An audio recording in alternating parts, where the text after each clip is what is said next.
Kisah mistis Lasmi si kuntilanak merah. Cerita ini berbalut kematian yang tragis. Cerita atau film berbau horor selalu punya daya tarik tersendiri. Apalagi kalau kisah menegangkan tersebut diceritakan secara personal oleh seseorang yang mengalami kejadian secara langsung. Berkat perkembangan zaman, kini kita punya pilihan untuk menikmati konten mistis di media sosial. Kita bisa menonton video di YouTube atau membaca kisah-kisah yang dituturkan langsung lewat utas di Twitter.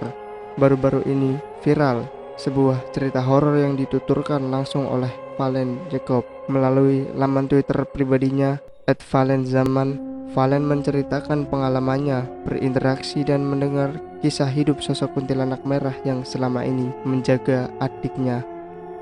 Kuntilanak merah tersebut bernama Lasmi. Nggak cuma syarat nuansa horor, kisah ini amat menyentuh dan mengharukan. Penasaran? Yuk simak selengkapnya di bawah ini. Namanya Lasmi, seorang sinden di zaman penjajahan Belanda.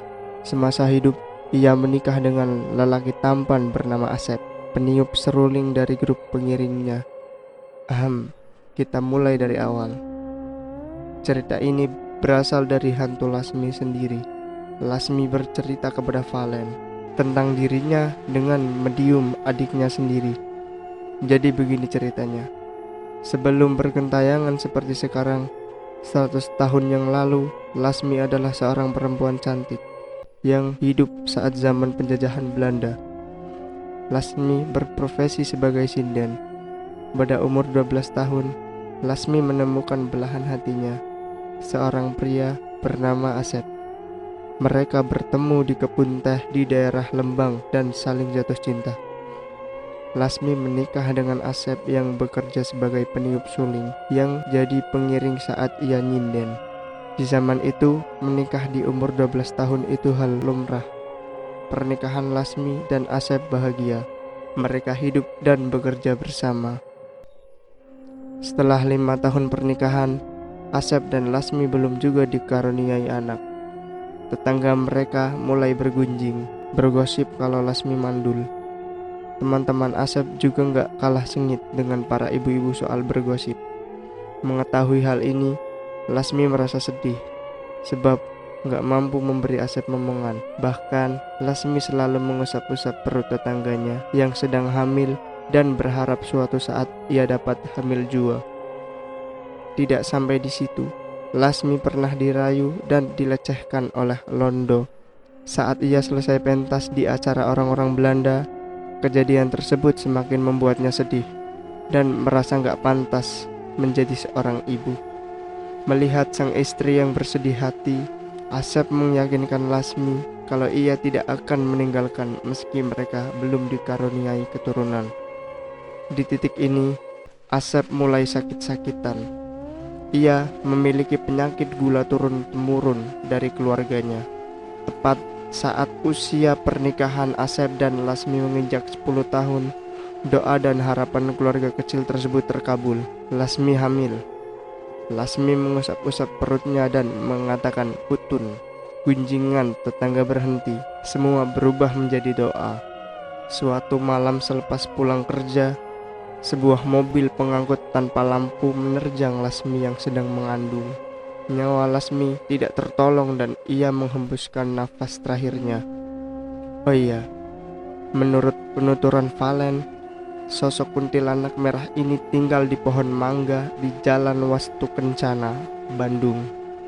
Nah, mari kita lanjut ceritanya ya. Setelah mengetahui Lasmi hamil, Asep yang kala itu sakit gulanya semakin parah mulai menemukan semangatnya kembali. Asep tetap bekerja seperti biasa dan meminta Lasmi untuk tetap berada di rumah. Namun Lasmi tetap memaksa pergi nyinden meski cepat kelelahan. Saat hamil muda, Lasmi merasa gak betah diam di rumah dan tidak tega melihat suaminya bekerja sendirian. Suatu hari, sebuah kejadian yang tidak diduga terjadi. Malam itu, selepas kerja, Lasmi berpamitan untuk pulang lebih dulu. Ia berjalan kaki sendirian menapaki jalan Wastu Kencana. Di zaman itu, jalan Wastu Kencana masih minim penerangan.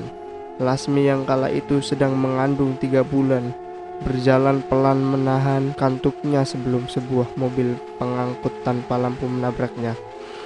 Tragedi berdarah tersebut berjalan sangat cepat. Tubuh Lasmi terseret dan wajahnya menghantam tanah berbatu sejauh 8 meter ke depan, merobek mulut sampai ke telinganya. Supir yang menyadari menabrak seorang perempuan sempat keluar dan melihat kondisi Lasmi. Kedua orang yang mengendarai mobil sempat berdebat soal nasib Lasmi, namun mereka akhirnya memilih untuk meninggalkannya. Lasmi mendengar perdebatan tersebut samar-samar. Ia menahan rasa sakit yang ada di perutnya, tidak ingin kehilangan anaknya. Lasmi hanya bisa melihat mobil yang menabraknya pergi. Ia mengenang seluruh masa hidupnya. Ia mengenang harapannya membesarkan anak dari pernikahannya dengan Asep. Perlahan, roh Lasmi meninggalkan jasadnya yang tergeletak tragis. Setelah tragedi berdarah itu, roh Lasmi berubah menjadi sosok kuntilanak merah pendendam yang selalu menemani suaminya yang kesepian meski dunia mereka berbeda. Tepat pukul 5 pagi, jasad Lasmi ditemukan oleh sepasang suami istri yang sedang berjalan menyusuri jalan Wastu Kencana. Suami istri tersebut tidak menyangka akan melihat jasad di tempat tersebut. Mereka kalut dan memanggil warga. Seorang warga yang mengetahui Lasmi lantas membawa jasadnya menggunakan andong. Asep yang juga sedang khawatir istrinya belum juga pulang terpukul mendengar kematian sang istri. Tangisan Asep pecah saat ia melihat jasad istrinya. Ia juga melihat kaki Lasmi yang dipenuhi darah. Ia telah kehilangan 2 orang yang dicintainya dalam hidup. Lasmi yang melihat tangisan Asep ingin sekali memeluk sang suami. Di hari itu juga, jasad Lasmi dimandikan. Rumah Asep yang biasanya sepi tiba-tiba dipenuhi orang yang berbelasungkawa. Sebelum dikuburkan, janin yang ada di perut Lasmi dikeluarkan. Asep begitu terpukul dan keluarganya mencoba menenangkan Asep dan memberitahu Asep agar mengikhlaskan kepergian Lasmi dan calon anaknya. Merasa bahwa kematiannya menyebabkan banyak kesedihan, Lasmi tidak terima dengan kematiannya tersebut. Ia dendam pada orang yang menabraknya. Dendam kesumat yang menyelimutinya membuat wujudnya berubah.